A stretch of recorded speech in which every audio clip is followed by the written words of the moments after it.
Stocks ল কি?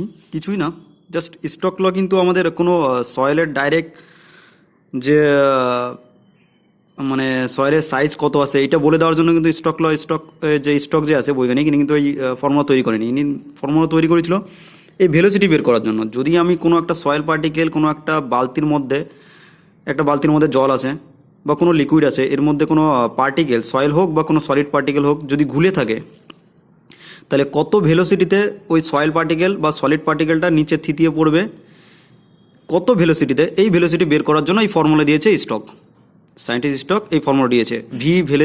V হচ্ছে settling velocity, কত ভেলোসিটিতে পড়বে। এই সমস্ত টার্ম যদি আমার জানা থাকে তাহলে আমি বলতে পারবো কোনো একটা বালতির মধ্যে কোনো সলিড পার্টিকেল যদি ঘুলে থাকে তাহলে সে কত স্পিডে নিচে পড়বে বা কত ভেলোসিটিতে। এইগুলো term. Unit weight of solid জানতে হবে, ইউনিট ওয়েট অফ লিকুইড বা যদি ওয়াটারে ঘোলায় থাকে তাহলে ওয়াটারের, আর ডাইনামিক ভিসকোসিটি অফ লিকুইড, যে লিকুইডের মধ্যে ঘুলে আছে সেটার ভিসকোসিটি, ডাইনামিক ভিসকোসিটি। আর যে ডায়ামিটার আছে, আমি যে সয়েল পার্টিকেল বা সলিড পার্টিকেল এর মধ্যে ঘোলানো থাকবে তার যে ডায়ামিটার আছে, সে ডায়ামিটার যদি আমার জানা থাকে তাহলে আমি বলতে পারবো কত ভেলোসিটিতে কোনো একটা পার্টিকেল উপর থেকে নিচে থিতিয়ে পড়বে, কত ভেলোসিটিতে। এটাই কিন্তু স্টক বলেছে। এই ফর্মুলাটাকে কাজে লাগিয়ে আমরা কি করব, সয়েলের এই ফর্মুলাটাকে রিভার্সভাবে কাজে লাগাবো। মানে কি, আমি ভেলোসিটি বের করব আগে কোনো একটা পদ্ধতির মাধ্যমে। আমি সয়েল ইঞ্জিনিয়ারিংয়ে কী করছি, কোনো একটা পদ্ধতির মাধ্যমে ভেলোসিটি বের করব, হয় পিপেট অ্যানালাইসিসের মাধ্যমে বের করব অথবা অন্য কোনোভাবে হাইড্রোমিটার বা অন্য কোনো পজিশনের মাধ্যমে এটা বের করবো। এই পিপেট দিয়ে যেরকম বের করা আমি দেখছি, পরে বলছি এটা। ভেলোসিটি বের করব, এই সমস্ত টার্ম তো আমার জানা, কারণ এইগুলো কি, সয়েল আর লিকুইডের পার্টিকেল, এই যে সলিড পার্টিকেল থাকবে তার, আর এইখানে যে লিকুইড থাকবে তার প্রপার্টি, এগুলো জানা। তাহলে আমি অপোজিটভাবে যদি ভেলোসিটি জানি আর এই সমস্ত প্রপার্টি জানি তাহলে আমি সাইজ পেয়ে যাব। এটি তো সয়েলের পার্টিকেলের সাইজ কীভাবে বের করা হয়, এইটা কার জন্য করা হয়। সাপোজ সয়েল পার্টিকেলের ভ্যালু যদি 75 মাইক্রনের বেশি হয়ে যায় সয়েল পার্টিকেলের সাইজ, তাহলে কী হবে, ওটার জন্য তো সিপ অ্যানালাইজ আছেই। 75-এর বেশি যদি হয়ে যায় তার জন্য তো সিপ অ্যানালাইজ করেই আমি বের করতে পারি যে এই সাপোজ এই কোর্স গ্রেন সয়েল, তার জন্য কত সিপ ধরা হয়, 4.7 থেকে 2.36 এরকম করে, 2 mm বা 60 মাইক্রন, 600 মাইক্রন, 150 মাইক্রন, এরকম করে করা হয় 75 মাইক্রন পর্যন্ত। এই যে সিপের সাইজগুলো আছে, এই সাইজগুলো নেওয়া হয় কোর্স গ্রেন সয়েলের জন্য। এখান থেকে সিপ অ্যানালাইজ করা হয়, এগুলো কোর্স গ্রেনের জন্য। কিন্তু আমার প্রবলেম হচ্ছে, এগুলো তো ইজি, কোনো ব্যাপার না। কোর্স গ্রেন সয়েলের জন্য পার্সেন্টেজ ফাইনার বের করতে হয়, পার্সেন্টেজ ফাইনার একদিকে বসানো যায় এবং অন্যদিকে সাইজ বসিয়ে বেশ বের করে দেওয়া যায় সিইউ কত বা সিসি কত, তাহলে বুঝতে পারবো কোন টাইপের সয়েল এটা, ওই সয়েলটা কেমন, ওয়েল গ্রেডেড নাকি পোরলি গ্রেডেড। কারণ কি, এই যে গ্রাফ থেকেই তো বোঝা যায় পোরলি গ্রেডেড না ওয়েল গ্রেডেড, আর গ্রাফের থেকে ভ্যালু পাওয়া যাবে D60 D10, এগুলো বসিয়ে সিসি এবং সিইউ বের করা যাবে এবং সিইউ সিসির ভ্যালু থেকে বলা যায় যে কত টাইপের গ্রেড। আমি সাপোজ একদম ফাইন গ্রেড সয়েল, মানে যেটা হচ্ছে এই সিপ অ্যানালাইজ করা যায় না, সেটাকে আমি অ্যানালাইজ করব, তার সাইজ কত সেটাকে আমি ডিফাইন করব। কারণ কি, সেটাকে তো কোনো চালনিতে চালা যাচ্ছে না। আর এটাকে মেইনলি একটা সয়েল যে পার্টিকেলগুলো থাকে, একদম ছোট যে পার্টিকেলগুলো হয়, একদম ছোটো 75 মাইক্রনের নিচে যে পার্টিকেলগুলো হয়, ওরা একটা পার্টিকেলকে জয়েন্ট করে একটা ফ্লক তৈরি করে নেয়, একটু বড় টাইপের সয়েল পার্টিকেল হয়ে যায়, যার জন্য ওদের চালনি করলে আরও রং রেজাল্ট দিবে।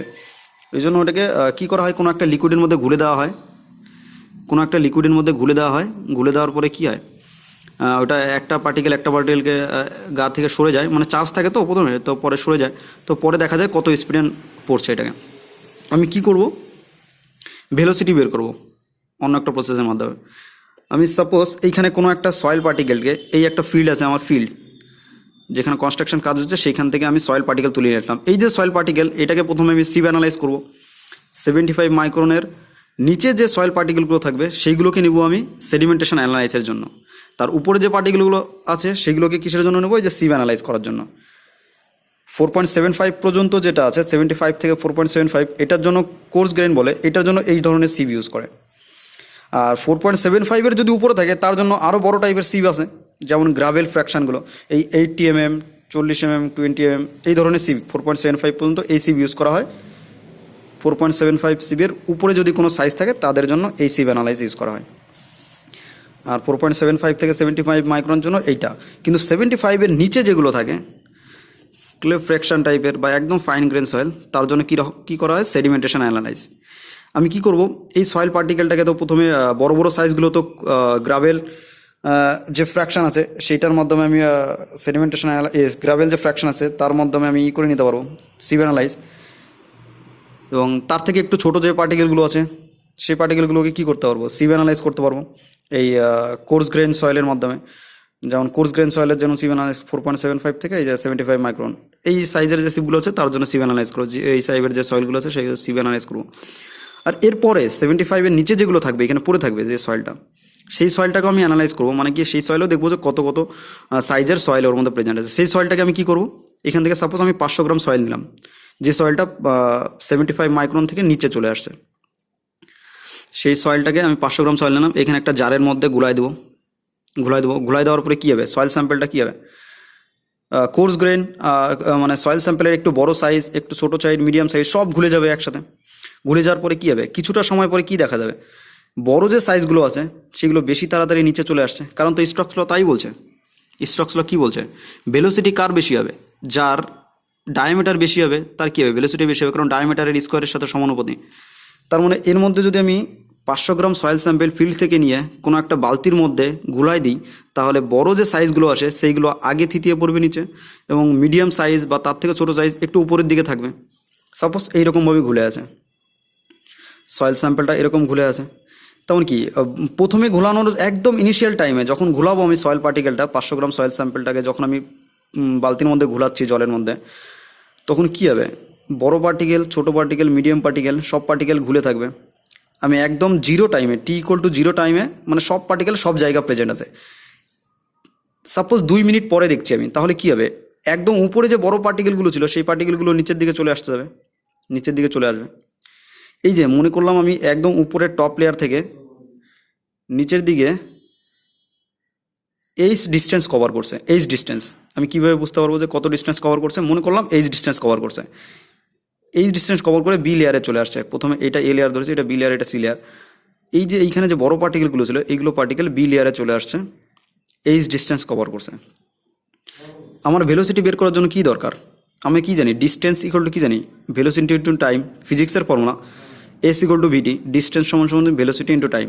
ডিস্টেন্স কতটা কভার করছে, এ লেয়ারের পার্টিকেলটা এইচ, আর ভেলোসিটি বের করবো। আর টাইম কত, আমি সাপোজ টাইম নিয়েছি কত, প্রথমে তো কত ছিল 0 টাইম, পরে 120 সেকেন্ড সময় পরে, সাপোজ 2 মিনিট পরে, মানে 120 সেকেন্ড, 120 সেকেন্ড সময় পরে এটা চলে আসছে। তার মানে আমি কি পেয়ে গেলাম, ভেলোসিটি পেয়ে যাও। ভেলোসিটি কীভাবে পেয়ে যাও, এইচ হচ্ছে এই যে ডিস্টেন্স, আর টাইম হচ্ছে 120 সেকেন্ড। এইভাবে আমি ভেলোসিটি পেয়ে যাও 120 সেকেন্ড, অথবা যত সেকেন্ড পরেই আমি এক্সপেরিমেন্ট করি না কেন সেই সেকেন্ড এইখানে বসবে, সেই টাইমটা বসবে, আর এইখানে কত ডিস্টেন্স ট্রাভেল করছে সেটা। প্রবলেম হচ্ছে কি, আমি এই উপর থেকে কতটা ডিস্টেন্স ট্রাভেল করছে, মানে কি আমার সয়েল পার্টিকেলটা তার মানে এইখানে পজিশন আছে, এই পজিশনে আছে। আমি তো সাইজ জানি না কত সাইজের সয়েল, আমি এটাই তো বের করবো যে কত সাইজের সয়েল পার্টিকেল এইখানে প্রেজেন্ট আছে। আমি কি করি, এখানে একটা পিপেট টিউব ইউজ করি।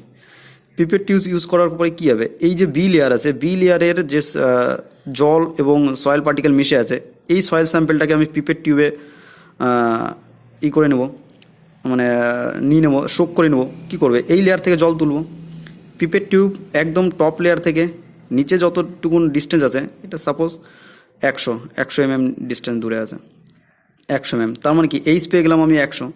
প্রথমে সয়েল পার্টিকেলটা এখানে ছিল, এবার 100 নিচে নেমে আসছে, এইখান থেকে এবার পার্টিকেলটা তুলছে। আমি পিপেট টিউবে এই সয়েল পার্টিকেলটাকে তুলতে পারবো। দেখবো যে এখন এইখানে যে জল আছে, এই জলের লেয়ারে কত কত সাইজের সয়েল স্যাম্পেল আছে সেটাই আমি বের করবো। পিপেট টিউবে আমি কি করব, এই বি লেয়ারের সয়েল স্যাম্পেল উইথ ওয়াটার এটাকে তুলে নিয়ে চলে যাব, আর এর ডিস্টেন্সটা আমি পেয়ে গেছি, আর কত টাইম পরে সে টাইমও পেয়ে গেছি। তার মানে ডিস্টেন্স আর টাইম যদি পেয়ে যাই, তাহলে ভেলোসিটি পেয়ে গেছি। তার মানে আমি উল্টাভাবে এই স্টোকস লতে ইউজ করতে পারি, এই ভেলোসিটির এইখানে কি বসাতে পারি, h/t, ডিস্টেন্স বসাতে পারি, পিপেট টিউবের হাইট, টপ লেয়ার থেকে জলের যেখান থেকে মানে জলটা করছে, স্ট্রোক করছে এখান থেকে, তো এই হাইটটা পাই যাও আমি h/t করে, ভেলোসিটি পেয়ে যাও h/t। এইভাবে যদি আমি ভেলোসিটি পেয়ে যাই, তাহলে আমার তাহলে আর কি পেতে হবে আমার এই সাইজ বের করার জন্য, এগুলো তো সব জানাই সয়েলের প্রপার্টি। সয়েলকে শুকানোর পরে আমি বের করতে পারবো স্পেসিফিক গ্র্যাভিটি কত, বা ওর ইউনিট ওয়েট অফ ওয়াটার কত যে জলের মধ্যে ছিল সেটা, বা পয়জন রেশিও কত, এগুলো তো এমনিতেই বের করতে পারবো। তাহলে এগুলো যদি পেয়ে যাই আর ভেলোসিটি যদি পেয়ে যাই, তাহলে ডাইরেক্টলি আমি কী পেয়ে যাবো, ডি পেয়ে যাবো। ডি মানে হচ্ছে এই যে সয়েল পার্টিকেলগুলো আছে তার সাইজ কত, এটা পেয়ে যাবো। এইটা পেয়ে যাওয়ার পরে কী হবে, আমার বের করতে হবে পার্সেন্টেজ ফাইনার। কারণ কি, আমি কোনো একটা সয়েল পার্টিকেল কে কতটা ভালো বা কতটা খারাপ, ওয়েল গ্রেডেড না পোরলি গ্রেডেড, নাকি কী বলে ওটাকে, পোরলি গ্রেডেড আর হচ্ছে ওয়েল গ্রেডেড, এগুলোই ওয়েল গ্রেডেড, পোরলি গ্রেডেড বা গ্যাপ গ্রেডেড, এরকম টাইপের যে সয়েল আছে সেটাকে ব্যবহার বোঝানোর জন্য কী করতে হয়, আমাদের এই পার্টিকেল ডিস্ট্রিবিউশন কার্ভ ইউজ করতে হয়। এটাকে কী বলে, পার্টিকেল ডিস্ট্রিবিউশন কার্ভ, এটাকে ইউজ করতে হয়। আমি একদিকে কী বসাই, পার্সেন্টেজ ফাইনার, একদিকে কী বসাই, সাইজ অফ পার্টিকেল বা সাইজ অফ সিপ, আমি যেটা বসাই, যে সিপ দিয়ে পাস করছে সেইগুলোকে বসানো হচ্ছে এখানে। তাহলে আমি কী করব, এইখানে আমি সাইজ অফ পার্টিকেলগুলো আমি পেয়ে যাবো, আর এইদিকে পার্সেন্টেজ ফাইনার দরকার। আমি এই গ্রাফটা প্লট করব সেডিমেন্টেশন অ্যানালাইসের মাধ্যমে। কোনো একটা সয়েল পার্টিকেলের, এই ফিল্ড থেকে নিয়েছিলাম যে সয়েল পার্টিকেল, এই সয়েল পার্টিকেলের সেডিমেন্টেশন অ্যানালাইজ করে একদিকে সাইজ বসাতে হবে আর একদিকে পার্সেন্টেজ ফাইনার বসাতে হবে। তাহলে সাইজগুলো তো আমি পেয়ে যাচ্ছি এই স্টোকস লয়ের মাধ্যমে। পিপেট টিউব থেকে কালেক্ট